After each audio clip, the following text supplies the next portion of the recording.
हरियाणा में करारी हार और जम्मू कश्मीर में निराशाजनक प्रदर्शन से सबक लेते हुए कांग्रेस ने महाराष्ट्र में बड़े नेताओं की फौज उतार दी है।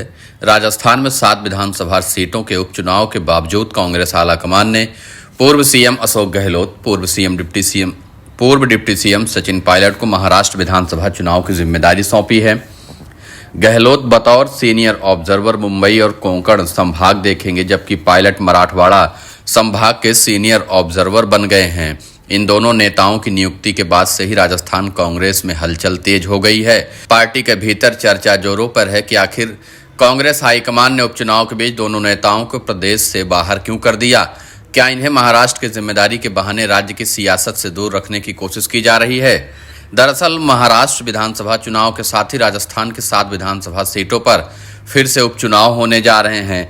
राज्य की झुंझुनू, दौसा, देवली, उनियारा, खींसवर, चौरासी, सालुम्बर, रामगढ़ विधानसभा सीट पर 13 नवंबर को चुनाव होंगे। 23 नवंबर को इन सीटों पर नतीजे आएंगे। इन सीटों पर विधानसभा चुनाव के 1 साल के अंतराल में ही उपचुनाव हो रहे हैं। कांग्रेस, भाजपा, आरएलपी, बीएपी सहित अन्य दल उपचुनावों में जीत के लिए रणनीति बनाने में जुटे हुए हैं। चुनाव परिणाम के पक्ष में आए तो भजनलाल सरकार के कामकाज पर मुहर लगेगी। यदि कांग्रेस के पक्ष में आए तो पार्टी नेता इसे सत्ता विरोधी लहर बताएंगे। ऐसे में यह उपचुनाव भाजपा, कांग्रेस के अलावा क्षेत्रीय दलों के लिए भी परीक्षा की घड़ी है। उपचुनाव के परीक्षा के बीच ही कांग्रेस हाईकमान ने बड़ा फैसला करते हुए पूर्व सीएम अशोक गहलोत और पूर्व डिप्टी सीएम सचिन पायलट को राजस्थान के बाहर चुनावी ड्यूटी में लगा दिया। दोनों नेताओं को महाराष्ट्र में बड़ी जिम्मेदारी सौंप दी गई। राजस्थान कांग्रेस के भीतर इन नेताओं को मिली जिम्मेदारी की चर्चा हो रही है।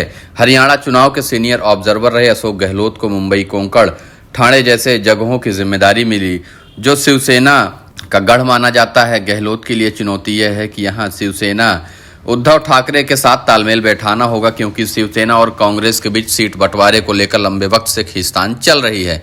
इसी तरह कांग्रेस ने मराठवाड़ा के लिए सचिन पायलट को वरिष्ठ पर्यवेक्षक नियुक्त किया है।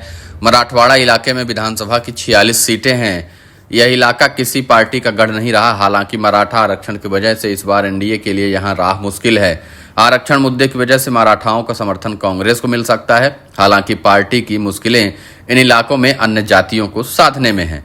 राजस्थान की राजनीति पर नजर रखने वाले वरिष्ठ पत्रकार कहते हैं कि राजस्थान में 7 सीटों पर उपचुनाव होने हैं। इन 7 सीटों के समीकरण के हिसाब से केवल एकमात्र सीट सालुम्बर भाजपा की सीट है। बाकी अन्य 6 सीटों पर कांग्रेस और क्षेत्रीय दलों का कब्जा है।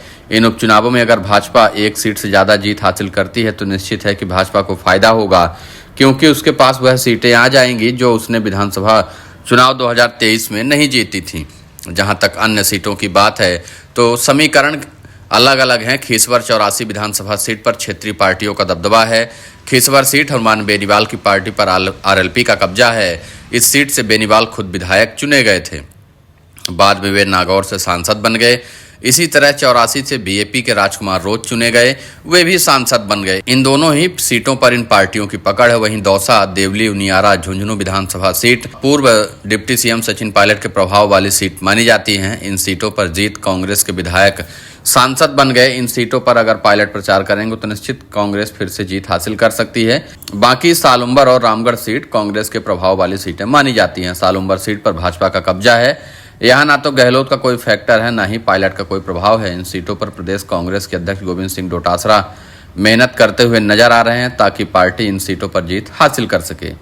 जहां तक गहलोत और पायलट के महाराष्ट्र में ड्यूटी लगाने की बात है तो दोनों नेताओं की पहले भी कई राज्यों में चुनाव पर्यवेक्षक के रूप में काम कर चुके हैं।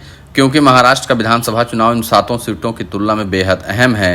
कांग्रेस को वहां वरिष्ठ नेताओं की ज्यादा जरूरत है। ऐसे में दोनों नेताओं वहां जाकर पार्टी का कामकाज देखेंगे। जहां तक बात राजस्थान की है तो ये दोनों यहां प्रचार जरूर करेंगे, क्योंकि इन दोनों के अलावा अभी तक कांग्रेस के पास कोई ऐसा चेहरा नहीं है जो पूरे राजस्थान में प्रभाव डाल सकता है। कांग्रेस की राजनीति पर नजर रखने वाले वरिष्ठ पत्रकार कहते हैं कि राजस्थान में 2023 में विधानसभा चुनाव के बाद 2024 में लोकसभा चुनाव हुए। इन चुनावों में कांग्रेस पार्टी ने प्रदेश अध्यक्ष गोविंद सिंह डोटासरा के नेतृत्व में अच्छा प्रदर्शन किया।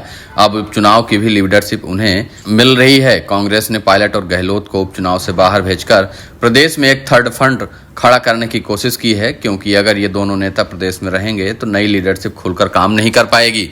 ऐसे में इन दोनों को महाराष्ट्र की जिम्मेदारी देकर स्थानीय नेताओं के काम करने को मौका दिया गया है। उपचुनाव में पार्टी अगर जीत हासिल करती है तो स्थानीय नेताओं का मनोबल बढ़ेगा, जबकि हारती है तो नुकसान होगा।